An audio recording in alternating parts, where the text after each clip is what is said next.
Now at 11, potential trouble for airports across the country. The FAA looking at a major change to cope with its staffing shortage. And starting Friday, your travel plans could be impacted. This government shutdown showing no signs of letting up. Good evening, everyone. I'm Carolyn Johnson. As of tonight, the shutdown now the longest in U.S. history. And we're seeing the impact take many shapes, including long lines here in Boyle Heights and Westlake for families no longer receiving food assistance through SNAP. And at airports, the FAA announcing those plans to cut 10% of flights at 40 major airports to manage its limited staffing. NBC4's Darsha Philips live for us at LAX with a potential impact for air travelers. Darsha.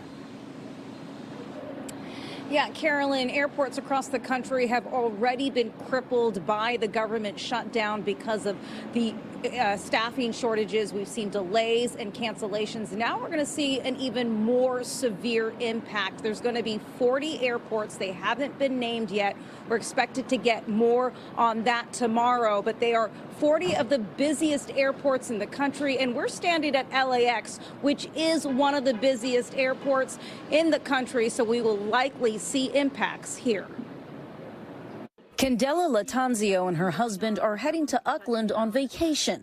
But now with the FAA announcing it will cancel thousands of flights at major airports beginning Friday, she's worried about her flight home next week. I don't mind extending my vacation, but at some point, got to get back to work, got to get to normal life, got to earn a paycheck. 40 major airports yet to be named will start seeing a 10% reduction in flights because of the impact of the ongoing government shutdown. The Department of Transportation says this is necessary for safety, warning that staffing shortages and fatigue among air traffic controllers could lead to critical mistakes if left unchecked. They're working longer hours. They're working more days, and that's some of the pressure that we're seeing on them, and we want to alleviate that pressure before it would become an issue. The union that represents air traffic controllers says the reduction in flights will help ease the workload of the roughly 13,000 controllers who've been working without pay since October 1st. I think that is what is adding to the angst and uncertainty for the controllers, is not knowing when the end's going to be in sight. It's real easy to say you're going to miss one or two paychecks, you'll get that money back, you're going to be okay. But no one knows when their paychecks are going to come. However, canceled flights could mean chaos for passengers, especially as we head into the holidays. The Flyers' Rights Organization says there are things you can do to safeguard your trip. If you haven't made your plans already, try to avoid any big city airports.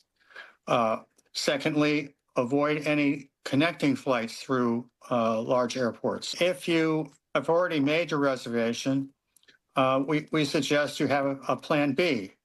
That could be a refundable reservation on another airline. Travelers say so much of this is out of their control, and they're just hoping for some relief soon. Honestly, I wish that Congress would get it together.